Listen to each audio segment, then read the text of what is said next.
वंदे मातरम। जय मातृभूमि। भारत माता की जय। साथियों, भारतीय आजादी की लड़ाई एक ऐसी लड़ाई, यदि हम इस लड़ाई की तुलना कुरुक्षेत्र की लड़ाई से करें, महाभारत की लड़ाई से करें, निश्चित रूप से वह लड़ाई जिसने पुरातन इतिहास को बदल कर रख दिया, तो भारतीय आज़ादी की लड़ाई भी एक ऐसी लड़ाई थी जिसने भारत के आधुनिक इतिहास को बदल कर रख दिया। कुरुक्षेत्र का युद्ध भी, जहां धर्म एवं अधर्म का आपस में युद्ध था, वहीं आज़ादी की लड़ाई भी वैसे ही धर्म एवं अधर्म अर्थात दुष्ट शोषक ब्रिटिश राज एवं निरीह मासूम हमारी भारतीय जनता एवं भारतीय जनता से उत्पन्न हमारे क्रांतिकारियों की लड़ाई थी। अतः जंग जंग होती है, लड़ाई लड़ाई होती है। आधुनिक भारत की यह लड़ाई निश्चित रूप से किसी समय काल में बंधी हुई नहीं थी, निश्चित रूप से यह किसी युद्ध का प्रारूप लिए हुए नहीं थी, लेकिन किसी भी युद्ध में वीर गति प्राप्त होने वाले क्रांतिकारियों से, सैनिकों से ज्यादा बलिदान हमारी आजादी की लड़ाई में हमारे वीर मातृभूमि के सपूतों ने दिया।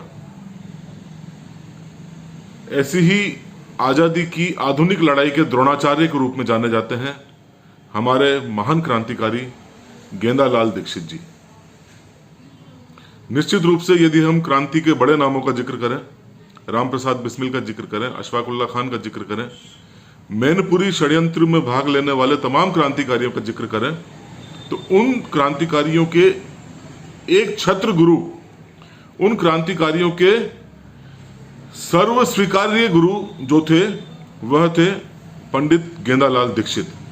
निश्चित रूप से आजादी की लड़ाई में उनकी भूमिका को आज हम इसीलिए रेखांकित कर रहे हैं कि अपवाद स्वरूप एक विशिष्ट स्तर पर उन्होंने अपनी योग्यता को, अपने गुणों को एवं वीरता को इस लड़ाई में स्थापित किया, तब जाकर वह महान क्रांतिकारी गेंदालाल दीक्षित कहलाए। गेंदालाल दीक्षित, जिनको विशिष्ट रूप में आजादी की लड़ाई में इसलिए भी स्मरण करना आवश्यक है, इन्होंने न केवल आम जनता को बल्कि उस दौर के डाकुओं तक को भी संगठित करने का प्रयास किया, ताकि वह डाकू नकारात्मक दिशा से एक सकारात्मक राह पर जाएं एवं मातृभूमि के लिए, आजादी के लिए बहुमूल्य लड़ाई में अपना भी योगदान दें। ऐसे थे पंडित गेंदालाल दीक्षित, जिनका जन्म 30 नवंबर सन 1888 को आगरा की तहसील थी बाहा, वहां के मई नामक ग्राम में हुआ। यह ग्राम भटेश्वर के निकट है। पिता का नाम भोलानाथ दीक्षित। बहुत ही अल्प आयु में, जब यह 3 वर्ष के थे, इनकी माता का देहांत हो गया। बिना मां का बच्चा किस तरह से उसका लालन पालन होता है, तमाम विपत्तियों का सामना करते हुए बचपन में खेलते कूदते यह बड़े होते हैं। लेकिन इन विपदाओं ने, इन कठिनाइयों ने, दिन प्रतिदिन मिलने वाली चुनौतियों ने गेंदालाल दीक्षित को एक योद्धा के रूप में तराशा, एक पारंगत कर दिया। प्राथमिक शिक्षा वहीं गांव में हुई। तत्पश्चात आगरा से इन्होंने अपनी मैट्रिक की परीक्षा पास की। पढ़ना तो ये और भी आगे चाहते थे, लेकिन परिवार की परिस्थितियों ने इन्हें अनुमति नहीं दी एवं यह उत्तर प्रदेश के औरैया में डीएवी स्कूल में अध्यापक के रूप में कार्य करने लगे। इन्हीं परिस्थितियों में समय सामान्य रूप से आगे बढ़ता रहा। डीएवी स्कूल औरैया में एक अध्यापक के रूप में यह निरंतर अपने छात्रों को भी देशभक्ति के लिए प्रेरित करते, मातृभूमि आज़ादी की लड़ाई में उनका एक सक्रिय योगदान रहे।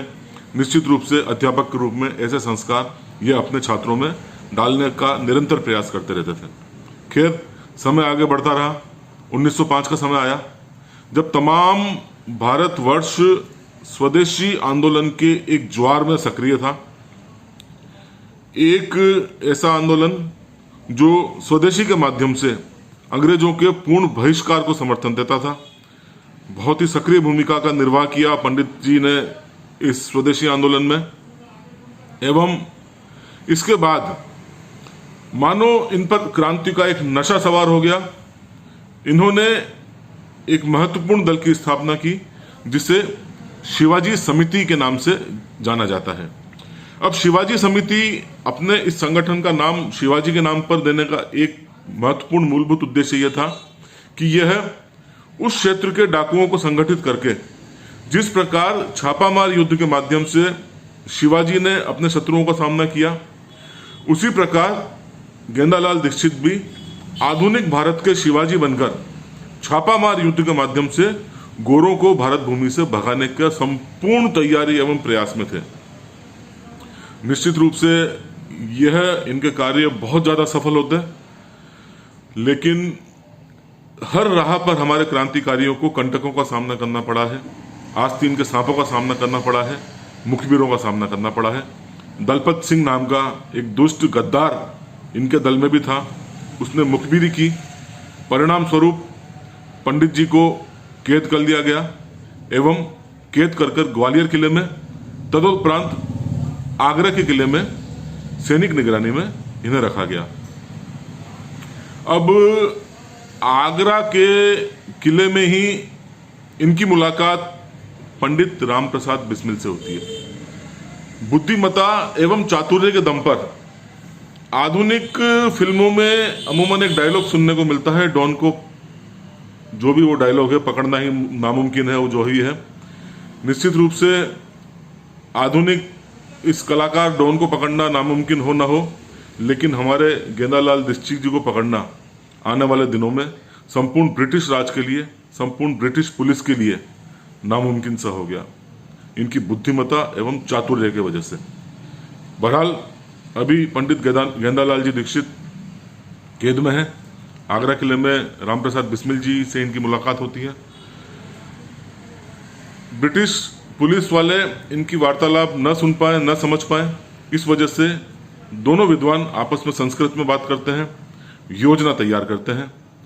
अगले ही दिन पंडित जी गेंदालाल जी अंग्रेज अधिकारियों को कहते हैं कि वह क्रांतिकारियों के संबंध में कुछ गुप्त बातें जानते हैं एवं वह गुप्त बातें ब्रिटिश राज से साझा करना चाहते हैं। प्रारंभ में तो ब्रिटिश अधिकारियों को उन पर विश्वास नहीं हुआ, लेकिन जब पंडित जी ने बहुत ज़्यादा विश्वास दिलाने का प्रयास किया तो ब्रिटिश अधिकारी अपने उच्चस्थ अधिकारियों की अनुमति से वो तैयार हो गए।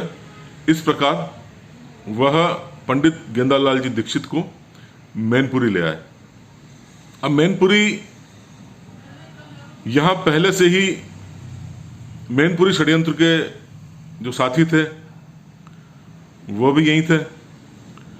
अब यहाँ पर जैसे ही पंडित जी ने अपने उन तमाम साथियों को देखा तो उन्होंने पुनः एक चाल चली, अनभिज्ञ बनकर रहे, मानो आपस में इनका कोई परिचय न हो। और जब ब्रिटिश पुलिस शंका की नज़र से देखा तो उन्होंने उनको डांटते हुए, लताड़ते हुए कहा कि इन लड़कों को क्या पता मैनपुरी के बारे में, इन लड़कों को क्या पता हमारी योजना के बारे में, और यदि मैं व्यक्तिगत रूप से हवालात में इन लड़कों के साथ रहता हूं तो हमारी क्योंकि जान पहचान है नहीं, इसलिए कोई ज़्यादा नुकसान होने वाला नहीं है, आप मेरे ऊपर विश्वास कर सकते हैं।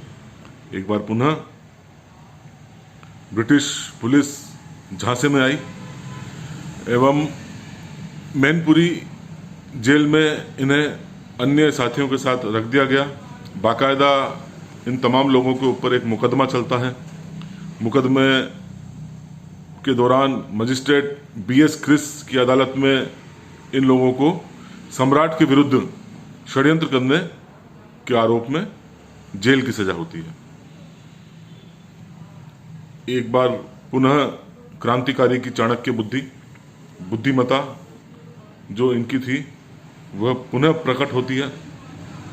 एक बार पुनः अंग्रेजों को झांसा देने की एक योजना इनके मस्तिष्क में आती है।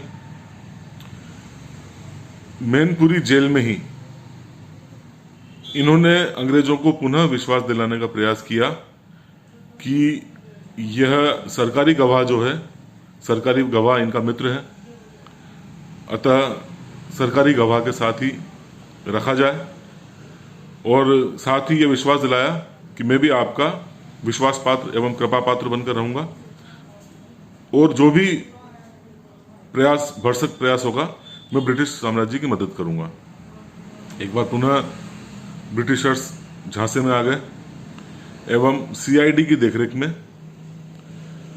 उस सरकारी गवाह के साथ पंडित गंगालाल दीक्षित जी को रख दिया गया एवं सुरक्षा के तौर पर दोनों अर्थात सरकारी गवाह एवं पंडित गेंदालाल जी दीक्षित एक एक कलाई हथकड़ियों से बांध दी गई ताकि गेंदालाल जी दीक्षित भाग न सके।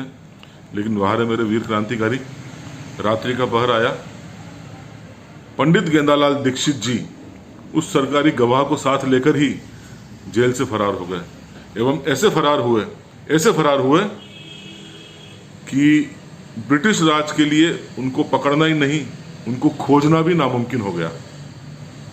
ताउम्र पंडित गेंदालाल जी दीक्षित अंग्रेजों के हत्थे नहीं चढ़े, भूमिगत रहकर वह क्रांति की गतिविधियों में सक्रिय रहे। नए नए क्रांतिकारियों को निर्माण करना हो, उनको प्रेरित करना हो, उनमें देशभक्ति की ऊर्जा भरना हो, तमाम कार्यों में पंडित गेंदालाल जी दीक्षित ताउम्र अंतिम श्वास तक, मरते दम तक सक्रिय रहे। अंततः एक बहुत ही कठिन दिनचर्या जीने वाला यह क्रांतिकारी कब तक शरीर साथ देता। उन्हें क्षय रोग हो गया, टीबी हो गया। ऐसी स्थिति में उन्हें दिल्ली के सरकारी अस्पताल में भर्ती कराया गया एवं यहीं पर 21 दिसंबर सन 1920 को भारत भूमि के इस महान क्रांतिकारी ने अंतिम श्वास ली एवं इतिहास के क्रांति के अमिट प्रश्नों पर, कभी न मिटने वाले प्रश्नों पर अपना नाम हमेशा हमेशा के लिए अंकित कर चले गए ताकि हम जैसी आने वाली पीढ़ियां उनका स्मरण कर पाएं, उनका वंदन कर पाएं, उनकी स्तुति कर पाएं, उनका नमन कर पाएं। मातृभूमि सेवा संस्था आज़ादी के एक ऐसे ही मसीहा, ऐसे ही सेनानी को कोटि कोटि नमन करती है। वंदे मातरम, जय भारत, जय हिंद।